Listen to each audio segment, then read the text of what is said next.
안녕하십니까. 무기박물관입니다. 이번 편은 오디오북으로 진행될 예정입니다. 그래서 소리만 나오고 영상은 나오지 않는다는 것을 미리 말씀드리겠습니다. 오디오북을 시작한 이유를 말씀드리면 그동안 영상으로 표현하기 어려운 자료들이 많았는데 이런 자료들을 영상에 구애 없이 좀 더 자세하게 표현할 수 있는 방법이 오디오북인 것 같아서 이렇게 새로운 코너를 만들어 보게 됐습니다. 이번 코너의 첫 번째 주제는 불후의 명장 최명신입니다. 최명신 장군은 베트남 전쟁에서 주월 한국군 사령관을 지내신 분으로 한국군 역사에 큰 획을 그으신 장군이라고 할 수 있습니다. 이 책의 저자인 박경석은 육군 사관학교 출신으로 베트남 전쟁에 대대장으로 참전해 최명신 장군과 함께 근무한 경험이 있고 전역한 이후로는 전업 작가로서 수많은 저서를 남기신 분입니다. 자, 그럼 최명신 장군, 그는 과연 어떤 분이셨는지 알아보겠습니다.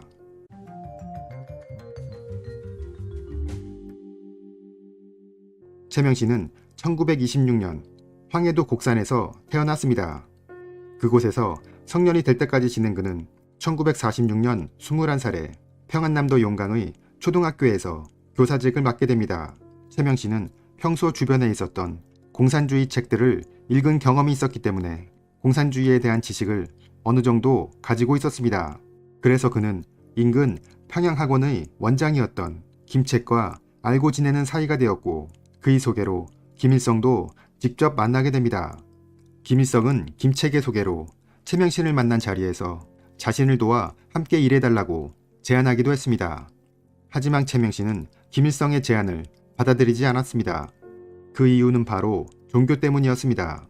최명신의 집안은 오래전부터 기독교를 믿고 있었는데 김일성이 주도하는 공산당은 이러한 종교를 인정하려 들지 않았습니다. 그래서 교회 청년회장이었던 최명신에게 교회 문을 닫으라는 주의의 압박이 계속 들어오게 됩니다. 당시 북한의 사회 분위기는 종교를 믿는 인텔리를 반동으로 몰아 재판 없이 처단하는 경우가 많았기 때문에 이에 불안감을 느낀 최명신의 어머니는 그에게 남쪽으로 내려가라고 재촉합니다. 최명신은 어머니를 남겨두고 남쪽으로 내려가는 것이 내키지는 않았지만 결국 어머니의 간곡한 설득에 1947년 홀로 길을 떠나게 됩니다. 최명신은 남쪽으로 이동하던 도중 연천 보안소에서 보안원에게 잡혀 조사를 받기도 했지만 기지를 발휘해 탈출에 성공하게 되고 결국 그는 종교를 마음껏 믿을 수 있는 서울에 도착하게 됩니다.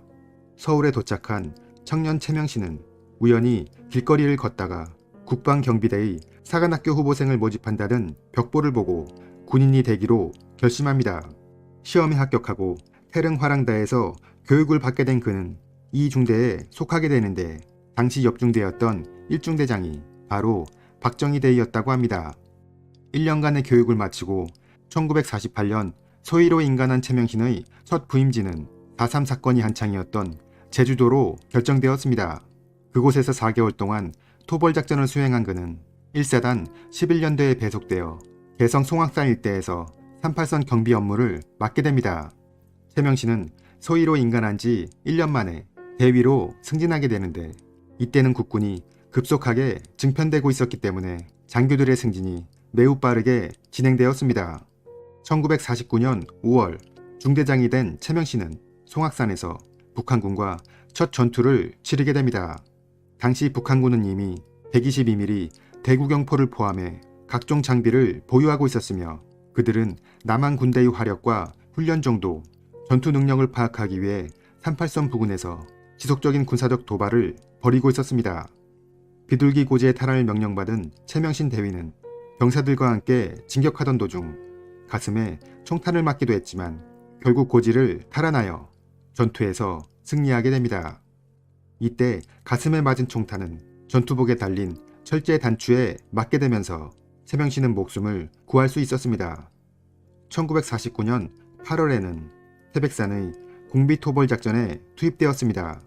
그가 부임지인 경북 영천에 도착하였을 때 그곳 중대원들의 기강을 보고 최명신 대위는 크게 실망하게 됩니다.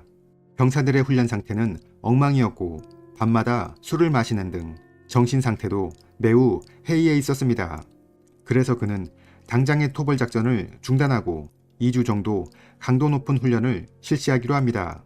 처음에는 부대원들이 불만이 있기도 했지만 최명신 대위의 솔선수범에 시간이 지날수록 부대의 전투력이 향상되었습니다.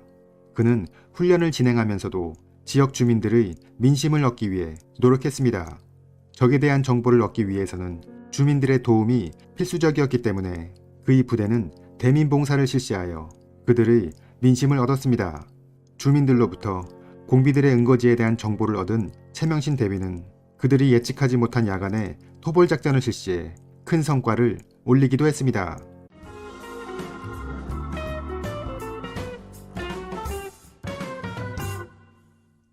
이렇게 태백산에서 공비 토벌 작전에 임하고 있던 최명신 대위는 1950년 6월 25일 전쟁이 발발했다는 소식을 듣게 됩니다.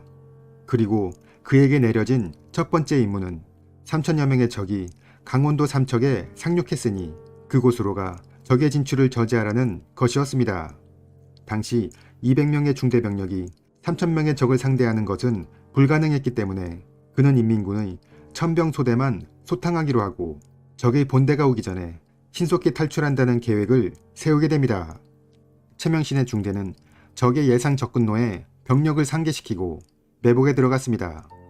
그리고 적의 척후병을 그냥 지나치게 하고 그 뒤를 따라오는 천병소대가 매복 지점 앞에 다다르자 병사들에게 일제히 사격할 것을 지시합니다.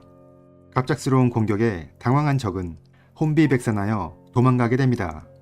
이 전투에서 최명신의 중대는 40여 명을 사살하고 3명의 포로를 잡았으며 그들의 각종 무기를 노획했습니다. 훗날 기록에 의하면 이때의 전투에서 생포한 포로 3명이 6.25 전쟁 초기 한국군이 잡은 최초의 포로라는 것이 확인되었습니다. 낙동강 방어전 당시 그의 중대는 21연대에 소속되어 영천 지역에서 치열한 전투를 벌이게 됩니다. 훗날 최명신 장군은 다부동 전투에서의 승리를 이끌었던 백선엽 장군에 대해 비판적인 입장에 서게 됩니다. 백선엽 장군이 만주국의 간도특설대 출신이었다는 것과 함께 6.25 전쟁에서의 영웅담도 전쟁 이후 그의 진술에 의해 과장된 것이며 그 정도의 전공을 올린 장군은 백선엽 말고도 여러 명이 있었다고 진술했습니다. 대신 그는 미 8군 사령관 워커 장군의 공이 매우 크다고 평가했는데 그가 낙동강 전선을 끝까지 사수하겠다고 결심하고 미군의 전력을 이 지역에 투입시켰기 때문에 인민군의 강력한 공격을 막아낼 수 있었다는 것입니다. 낙동강 전선에서 인민군을 막아내고 인천 상륙작전이 성공하게 되자 이제 전세는 방어전에서 공세전으로 전환되게 되었습니다. 21연대 1대대의 대대장이 된 최명신 소령은 단양과 원주를 지나 38선을 돌파하여 연천을 점령하게 됩니다. 연천은 최명신이 3년 전 월남을 하던 중 보안소에 잡혀서 큰 곤욕을 치렀던 곳으로 그에게는 매우 의미가 있는 곳이었습니다. 연천까지의 진격로에 적의 저항은 미미했으며 오히려 문제가 되었던 것은 국군의 약탈행위가 곳곳에서 벌어졌다는 것입니다. 최명신 소령은 약탈행위를 금지시키고 또다시 이런 일이 벌어진다면 군법에 따라 총살하겠다고 경고했으며 그의 경고와 교육 덕분에 약탈행위는 크게 줄어들었습니다. 이후 최명신이 속한 21연대는 황해도 곡산을 지나 평안도 회천까지 진출합니다. 하지만 이때부터 불길한 소식이 들려오기 시작합니다. 중공군의 대규모 부대가 투입되어 최전선의 아군 부대들이 후퇴하고 있다는 것이었습니다. 최명신의 대대도 곧 중공군을 만나게 되면서 부대는 후퇴를 시작합니다. 이때 인근의 연대 본부에서 지원 요청이 들어오게 되는데 그 내용은 중공군에게 포위되어 연대 본부가 전멸 위기에 있다는 것이었습니다. 그래서 최명신 소령은 특공대 50명을 구성하여 자신이 직접 지휘해 연대장 구출에 나섭니다. 특공대는 최대한 상계, 대부대인 것처럼 보이게 했으며 적세 신호탄과 함께 함성을 지르면서 중공군을 공격하였고 이에 놀란 적은 혼란에 빠져 서둘러 퇴각하게 됩니다. 이로써 최명신의 특공대는 연대장과 함께 80여 명의 연대 본부 병력을 구출할 수 있었고 이렇게 130명이 된 부대는 연대장이 최명신 소령에게 지휘를 맡기게 되면서 그의 책임하에 후퇴를 시작합니다. 그의 부대는 힘겨운 후퇴를 진행하게 되는데 그 중에서도 큰 걸림돌이 되었던 것은 바로 연대장의 나약함이었습니다. 연대장은 너무 기력이 없고 배가 고파서 닭 한 마리를 먹어야겠다고 최명신 소령에게 간청합니다. 마을에서 닭을 얻으면 부대의 위치가 노출될 위험이 있었기 때문에 이는 매우 위험한 행동이었지만 그는 직속상관인 연대장의 간청을 무시할 수 없었습니다. 그래서 마을로 내려가 닭을 구해 연대장을 대접했습니다.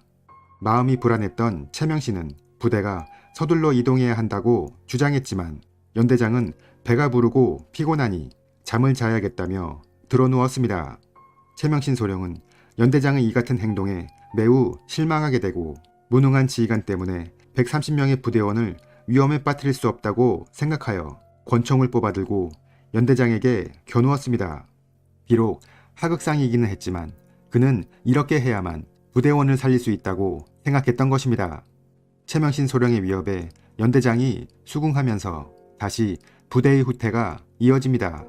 하지만 130명의 인원은 눈에 잘 띄었기 때문에 중간에 적과 여러 차례 교전이 진행되었고 그때마다 부대원들은 분리되어 계속 소규모 집단으로 분산됩니다.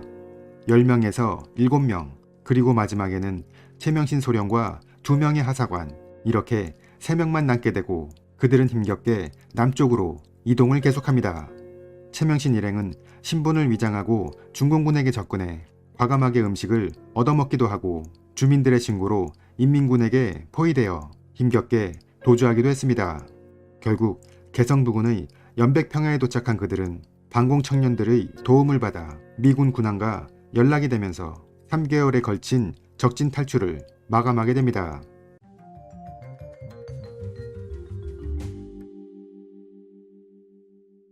힘겨운 탈출에 성공한 최명신은 중령으로 승진했으며 대구에 위치한 육군본부에 방문해 정일권 육군참모총장에게 그간의 일을 보고했습니다. 그는 적진의 상황을 보고하면서 중공군과 인민군은 민가에 대한 민폐가 없는데 국군은 그들의 소나 대지를 약탈하는 등 민폐가 많이 발생하고 있어 이에 대한 단속이 필요하다고 덧붙였습니다. 그 군은 후방으로 발령받게 되지만 본인 스스로가 이를 거절하고 당시 준비 중이었던 유격부대의 지휘관을 자처합니다. 유엔군 사령부에서는 북한이 남쪽으로 게릴라를 보내는 것에 대응하여 남쪽에서도 유격대를 보내 적의 후방을 교란하고 정보를 취득하기로 하였고 이에 따라 육군 정보학교에서 일반인들을 뽑아 훈련을 시키고 있었습니다. 최명신 중령은 전쟁 전 태백산 지역에서 공비를 토벌했던 경력이 있었기 때문에 이러한 유격작전에 자신이 가장 적합하다고 생각했습니다. 하지만 훈련 중인 병사들을 본 최명신은 크게 실망하게 됩니다. 그들은 전투 경험이 없는 일반인들이었고 훈련 기간도 부족해 정상적인 작전을 펼치기 어려웠던 것입니다. 그는 훈련 기간이 더 길어야 한다고 주장했지만 상부에서는 유엔군 사령부의 명령임을 이유로 훈련 연장을 거절합니다. 결국 최명신은 500명으로 구성된 유격부대의 지휘관이 되었습니다. 부대의 명칭은 백골병단으로 결정되었고 구성원들은 20대 전후의 청년들이었으며 모두 인민군의 복장을 하고 장교와 하사관의 계급을 달았습니다. 1951년 1월 백골병단의 출정식에서 신성모 국방장관은 다음과 같이 연설합니다. 여러분들에 대한 기대가 매우 크다. 어려운 작전이라 모두 살아올 수는 없겠지만 살아 돌아온 자는 현재의 계급을 그대로 인정해주고 공이 있다면 승진도 시켜주겠다. 이렇게 백골병단은 산악지역이 많은 강원도 영어를 통하여 적진 후방으로 침투합니다. 그들은 곧 놀라운 성과를 올리게 되는데 적의 연락장교를 생포하여 극비문서를 획득해 북한군 69 여단과 2군단 본부의 위치를 알아낸 것입니다. 백골병단이 취득한 정보는 즉시 아군에 전달되었고 미군은 이 정보를 바탕으로 적 기지에 대한 항공폭격을 실시했습니다. 백골병단이 올린 또 다른 전과는 북한군 유격대 총사령관 김원팔 중장을 생포한 것입니다. 그가 인근 지역에 있다는 정보를 얻은 최명신은 즉시 그를 생포하기 위한 작전에 돌입합니다. 병력을 이동해 목표 지역을 포위하고 테러를 차단한 백골병단은 김원팔이 거처하고 있는 곳을 급습하여 그를 생포합니다. 최명신은 김원팔을 기준시켜 고급 정보를 얻어야겠다고 생각하고 그를 회유했지만 김원팔은 완강한 모습을 보였습니다. 그는 자신이 군인답게 자결할 수 있도록 요구했습니다. 최명신은 김원팔의 군인다운 모습에 그를 설득하는 것이 불가능하다고 판단하고 그의 정을 들어주기로 합니다. 김원팔은 마지막으로 이렇게 말했습니다. 고맙다. 당신은 비록 적이지만 우리 앞마당을 휘젓고 다녔으니 대단한 사람이다. 당신과 같은 사람에게 죽으니 차라리 다행이다. 부탁이 있다면 김일성 동지가 하사하신 내 권총으로 죽고 싶다. 최명신은 그의 권총을 건네주고 방 밖으로 나왔습니다. 잠시 후 김원팔은 권총으로 자결하게 됩니다. 최명신은 훗날 김원팔이 비록 적장이기는 하지만 자신의 나라에 충성하는 참 군인이었다고 회고했습니다. 백골병단은 이제 작전을 마치고 아군 지역으로 복귀하기로 합니다. 하지만 그 과정은 쉽지 않았습니다. 그들의 존재를 파악한 인민군들이 추격에 나섰고 남쪽으로 이동하는 과정에서 수많은 중공군과 인민군을 만나야 했습니다. 병력의 상당수를 손실한 백골병단은 힘겹게 국군 구사단 지역으로 복귀합니다. 최명신 중령은 신성모 국방장관에게 보고하는 자리에서 처음 약속대로 유격 대원들의 현재 계급을 그대로 인정해달라고 간청했습니다. 하지만 신성모 장관은 그렇게 약속한 것은 사실이지만 규정 때문에 실제로 들어주기는 어렵다고 거절합니다. 그의 말을 들은 최명신 중령은 흥분하여 국방장관에게 항의했지만 결국 받아들여지지 않았고 이후 백골병단 대원들은 적절한 대우도 받지 못한 채 뿔뿔이 흩어졌다고 합니다.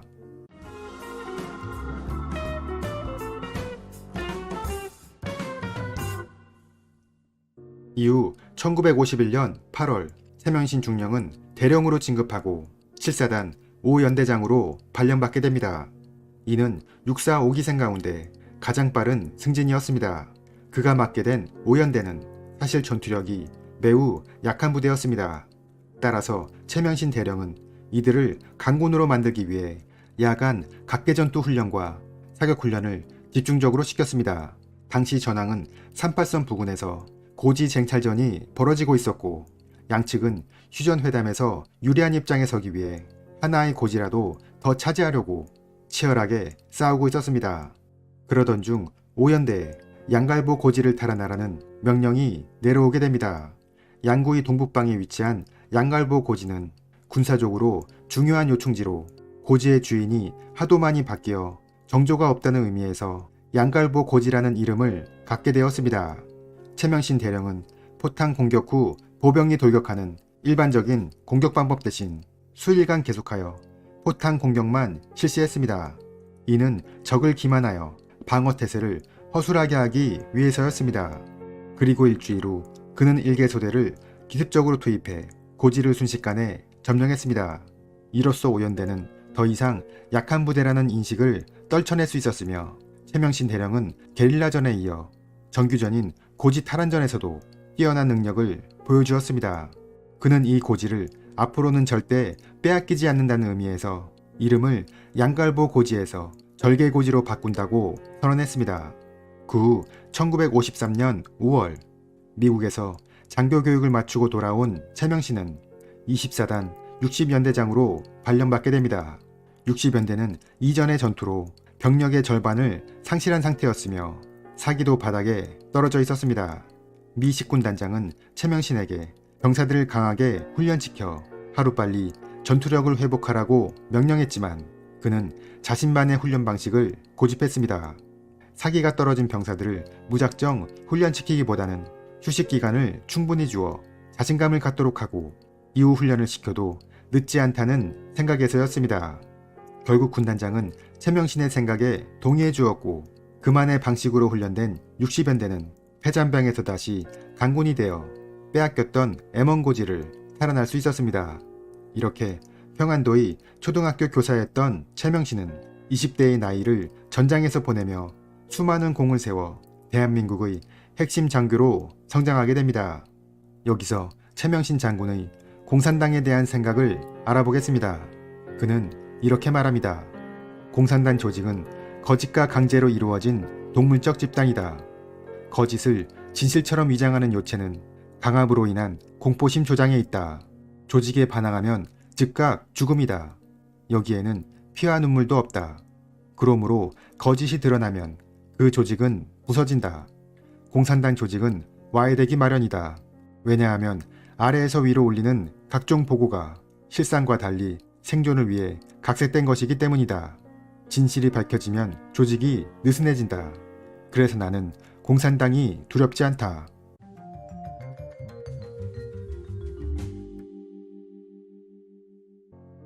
전쟁이 끝나고 1961년 최명신은 5호 사단장을 맡고 있었습니다. 당시 사회는 매우 혼란스러웠고 곳곳에 부정부패가 만연해 있었습니다. 이러한 상황에서 박정희 소장은 최명신을 자주 찾아와 만남을 가졌습니다. 그들은 현재의 시국이 매우 불안하다는 것과 정부는 이러한 혼란을 해결할 능력이 없다는 것에 공감하면서 필요하다면 쿠데타도 필요하다고 생각했습니다.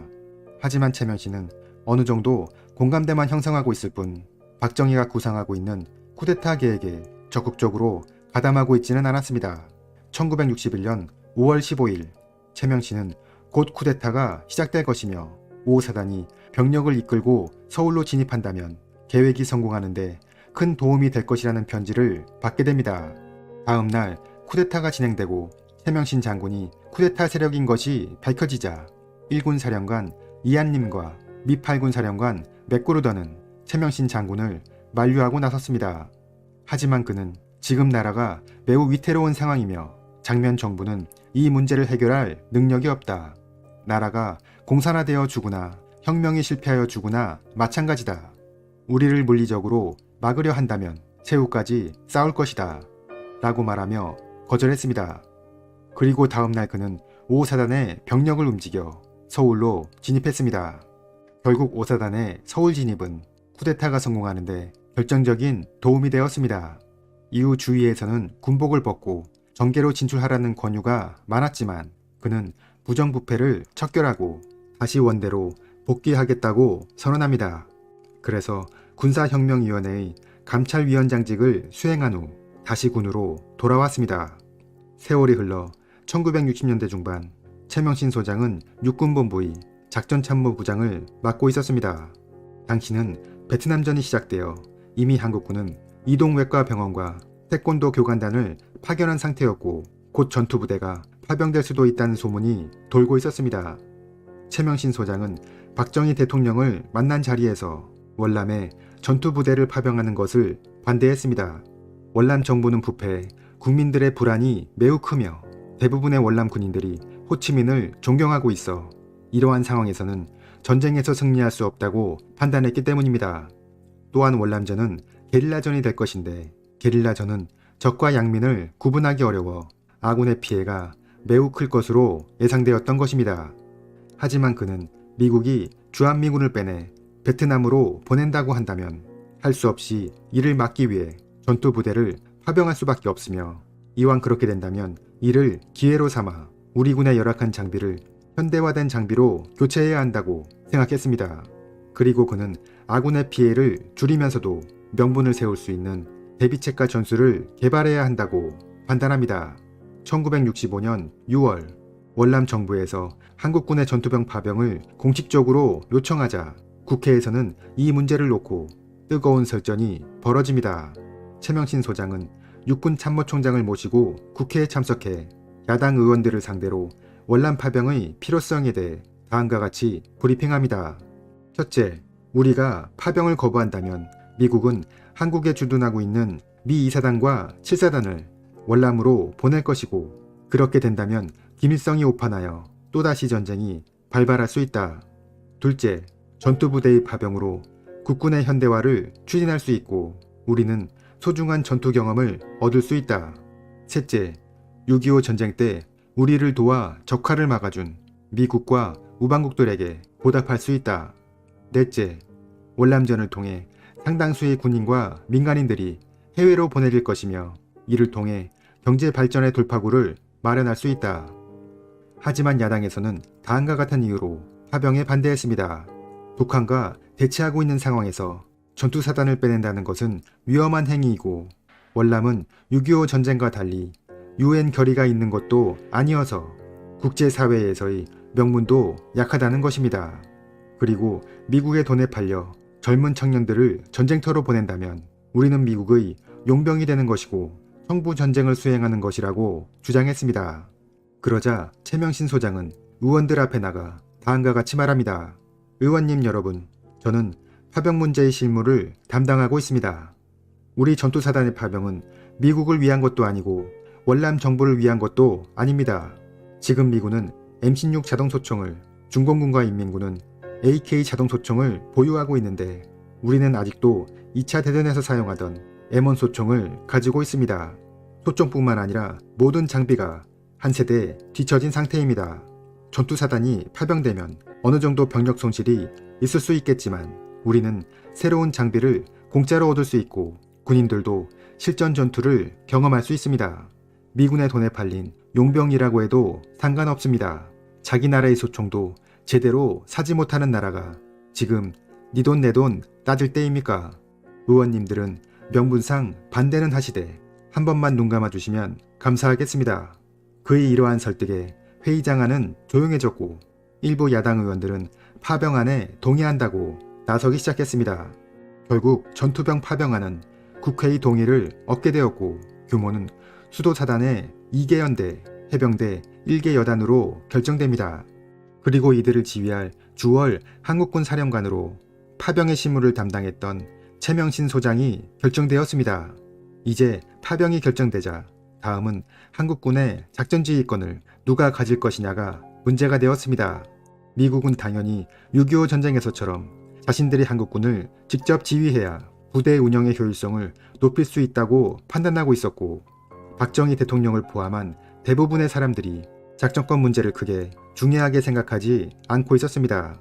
최명신 소장은 대통령에게 지금 미군의 용병이라는 얘기가 나오고 있는 상황에서 우리가 작전 지휘권마저 없다면 반대의 목소리가 더욱 커질 것이라는 이유로 자신이 책임지고 이 문제를 해결하겠다고 요청했습니다. 그가 작전 지휘권을 한국군이 행사해야 한다고 주장한 여러 가지 이유들 말고 아무에게도 말하지 못한 이유가 또 하나 있었습니다. 그것은 허약한 월남 정부와 국민들이 공산당을 이겨낼 수 없을 것이기 때문에 이 전쟁에서 절대 승리할 수 없으며 이렇게 희망이 없는 전쟁에서 우리 장병들의 목숨을 희생시키고 싶지 않았던 것입니다. 작전지휘권이 미군에 있게 되면 그들은 반드시 어렵고 힘든 작전에 한국군을 투입할 것이고 그렇게 되면 우리 군의 희생은 더욱 커질 수밖에 없는 것입니다. 다만 이러한 이유를 들어 작전지휘권의 확보를 주장한다면 미군이 매우 불쾌해할 것이기 때문에 국민들의 반대 여론을 핑계로 그들을 설득하게 됩니다. 그는 우선 대통령과 국방장관에게 건의해 정부가 작전지휘권에 대해 한 목소리를 낼 수 있도록 했고 한국군 사령부를 주둔지인 키논이 아닌 사이공에 두어 한국군이 미군과 대등한 위치에 있음을 강조했습니다. 이렇게 치열한 협상 과정을 통해 미군의 작전 요청에 한국군은 적극적으로 협조한다는 조건으로 한국군은 독자적인 작전지휘권을 확보하게 됩니다. 파병이 결정되자 육군본부에서는 파병단을 구성하기 위해 매우 분주했습니다. 이번 파병은 우리 군의 첫 해외 출전이니만큼 정예 요원으로 구성하기로 했으며 특히 연대장과 대대장은 6.25 참전 경험이 있고 무공 훈장을 받은 경력이 있는 자로 우선 고려되었습니다. 수도사단의 주둔지인 강원도 홍천 일대는 부적격자로 판단되어 다른 부대로 전출 가는 장병과 새로 선발되어 전이 보는 장병들로 무척 북적였습니다. 낡은 자동차와 장비들이 다른 곳으로 보내지고 새로운 장비들이 속속 홍천에 도착합니다. 홍천에서의 준비 과정에서 대부분의 장병들은 자부심을 가지고 훈련에 임했지만 일부 장병들 사이에서는 이상한 소문이 돌기도 했습니다. 월남전에서 프랑스군이 전멸했고 미군도 전사자가 너무 많아 우리가 끌려가는 것이다. 정글에는 무시무시한 함정들이 곳곳에 설치되어 있다 등이었습니다. 이러한 이유로 탈영병들도 늘어나 보통 하루에만 10명, 많으면 20명의 탈영병이 발생했습니다. 최명신 소장은 이들을 달래기 위해 일선 부대를 직접 돌며 일일이 정훈 교육을 실시해야 했으며 각 지휘관들도 지속적으로 교육을 실시해 탈영병의 숫자를 줄여나갔습니다. 훈련 과정에서는 불의의 사고도 있었습니다. 수류탄 투척 훈련 도중 병사가 수류탄을 잘못 던져 그것이 대기하고 있던 중대원들 사이에 떨어졌고 이 순간 중대장이었던 강제구 대위가 몸을 날려 희생된 것입니다. 강제구 대위의 희생은 대통령에게까지 보고되어 1계급 특진과 함께 이례적으로 태극무공 훈장이 수여되었습니다. 최명신 소장은 파병부대의 소총을 개선하기 위해 노력했습니다. 당시 미군은 M16 자동소총을, 월맹군은 AK 자동소총을 쓰고 있었는데 이에 비해 한국군은 M1 소총을 사용하고 있었기 때문입니다. 그래서 최명신 소장이 생각해낸 것이 M2 카빈이었습니다. M2 카빈은 비록 구식이긴 하지만 총신이 짧고 자동 사격이 가능해 M1 소총보다 정글에서 훨씬 유용할 것이라고 판단했기 때문입니다. 최명신 소장은 용산에 있는 유엔군 사령관을 찾아가 M2 카빈을 지원해 줄 것을 요청하였지만 처음에 유엔군 사령관은 그 요청을 거절했습니다. 그래서 최명신 소장은 월남에서 전투를 하고 있는 미군에게 질문지를 보내 근접 전투의 가능성에 대한 답변을 받았습니다. 답변의 내용은 월남전에서는 저격과 매복 등으로 순간적으로 적과 조우하여 근접 전투가 벌어지는 경우가 매우 많다는 것이었으며 이러한 답변을 받아본 유엔군 사령관은 다음의 메시지를 보냈습니다. 전쟁을 지휘하는 사령관의 견해는 무조건 존중되어야 한다. 주한 미군이 보유하고 있는 M2 카빈뿐만 아니라 일본과 미국 본토에 재고가 있다면 모두 획득하여 주월 한국군에게 공급하겠다. 이렇게 하여 8월 부대는 그나마 분대당 두세 정의 M2 카빈을 보유할 수 있게 되었습니다. 최명신 소장은 월남에서 기존에 없던 새로운 작전 개념을 시행합니다. 그것은 바로 중대 전술기지입니다. 당시 미군은 여단급 기지를 건설하고 헬기와 차량을 이용해 적을 수색 경멸한 후 다시 기지로 복귀하는 방식으로 작전을 진행했습니다. 하지만 그들은 주로 주간에만 작전했기 때문에 낮에는 적을 소탕한 것처럼 보였지만 미군이 복귀하고 야간이 되면 숨어있던 베트공들이 다시 나와 그들이 그 지역을 장악하는 방식이 반복되었습니다. 6.25 전쟁에서 게릴라전을 체험한 최명신은 이러한 방식으로는 적을 완전히 소탕할 수 없다고 생각하고 기존에 없던 중대 전술 기지 개념을 적용하기로 합니다. 한국군은 할당받은 전술 책임 지역에 중대 단위로 부대를 상계시켜 사주방위가 용이하게 원형으로 기지를 건설했습니다. 그리고 기지 외곽에는 지뢰를 매설하고 철조망을 설치하며 유계호를 구축하도록 했습니다. 기지 안에는 각종 탄약과 식량을 48시간 동안 사용할 수 있도록 비축하고 언제든지 포병의 지원 사격을 받을 수 있도록 조치합니다. 이렇게 하면 넓은 작전 지역을 상시적으로 장악하게 되어 베트공이 더 이상 준동하지 못하게 한다는 개념이었습니다. 이러한 한국군의 소식을 접한 미군은 매우 불만이 많았습니다. 한국군은 적을 찾기 위해 적극적으로 나서기보다는 기지 안에서 훈련만 하며 시간을 보내고 있다는 것이었습니다. 이러한 불만은 한국군 내에서도 나오기 시작합니다. 의욕적인 젊은 지휘관들은 적을 빨리 소탕하자며 중대 전술 기지 개념에 부정적인 입장을 보인 것입니다. 하지만 최명신 소장은 명분이 약한 전쟁에서 우리 장병들을 무의미하게 희생시킬 수 없으며 이러한 작전 개념이어야만 게릴라전에서 아군의 손실을 줄이고 종가를 올릴 수 있다고 설득했습니다. 시간이 지나면서 몇 차례 전투가 벌어지자 이러한 중대전술 기지 개념은 서서히 성과를 내기 시작합니다. 두코 전투와 짜빈동 전투에서 한국군은 중대 병력으로 적의 연대 병력을 막아내며 엄청난 전과를 보여주었습니다. 당시 외신 기자는 한국군의 활약에 대해 이렇게 평가했습니다. 한국군 전술과 미군의 전술은 중요한 차이가 있다.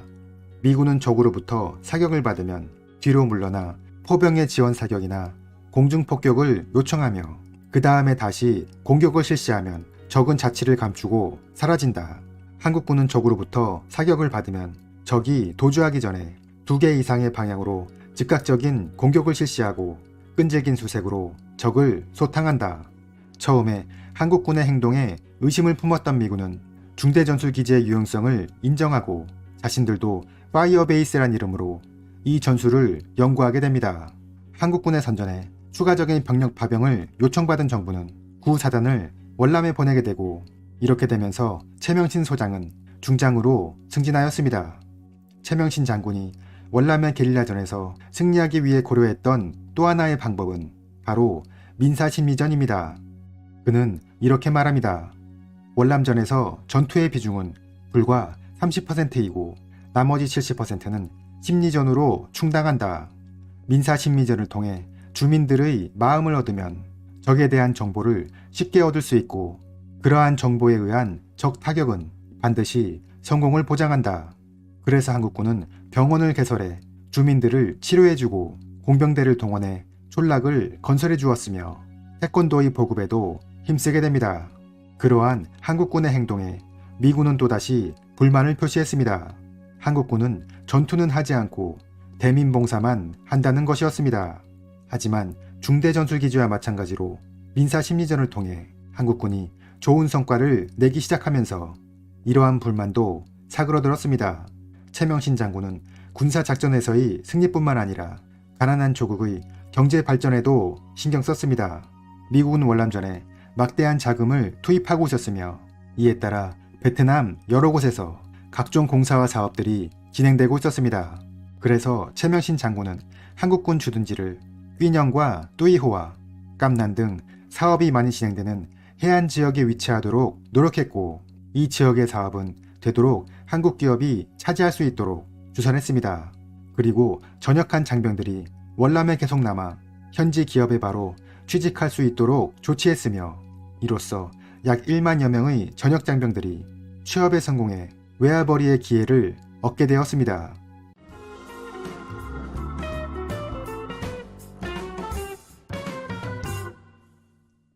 한국군이 월남에서 연전연승을 이어가자 국내에서 최명신 장군의 인기가 크게 올라갔습니다. 초등학생부터 노인까지 그의 이름을 모르는 사람이 없었으며, 다음 대통령은 그가 되어야 한다는 얘기까지 나오기 시작했습니다. 이렇게 되자 정부에서는 서서히 사령관을 교체해야 한다는 의견이 대두되었습니다. 결국 최명신 장군은 1969년 월남을 떠나게 되었으며, 다음 직책으로 이군사령부 사령관이 되었습니다. 이 자리는 최명신 장군의 명성에 비하면 격이 한 단계 떨어지는 자리였습니다. 이러한 와중에 박정희 대통령은 지방 순시를 할 때 자주 최명신 장군을 찾아왔습니다. 대통령은 최명신 장군에게 각종 조언을 들었으며, 특히 유신 선포 문제에 대해 견해를 자주 물었습니다. 그때마다 그는 삼선을 마지막으로 그만둔다고 하셨으니 국민과의 약속을 지키셔야 한다며 대통령직의 연장을 반대했습니다. 그러한 이유 때문이었는지 최명신 장군은 계급 정년이 다가옴에도 다음 자리에 대한 얘기를 듣지 못했습니다. 그것은 곧 전역을 뜻하는 것이었습니다. 1972년 5월 결국 최명신 장군은 다음 직에 대한 명령을 받지 못하고 군에서 전역하게 됩니다. 그의 나이 46세였습니다. 이후 그는 스웨덴과 그리스, 브라질 대사를 역임하였고 하버드 대학과 버클리 대학에서 연구원으로 활동했습니다. 1988년 귀국한 후에는 베트남 참전 유공전우회와 6.25 참전 유공자회의 회장직을 맡으며 그들의 복지 개선을 위해 노력합니다. 최명신 장군은 2013년 87세의 나이로 서거하셨습니다. 그의 유해는 유언에 따라 베트남 참전용사의 사병무역에 안장되었습니다. 그는 대한민국 건국 이후 수많은 전투에 참가해 활약했으며 태극무공훈장 등 28개의 훈장을 수여받았고, 여러 유혹에도 불구하고 끝까지 군인의 길을 걸은 참 군인이었습니다. 이상으로 조국을 빛낸 영웅 최명신 장군이었습니다.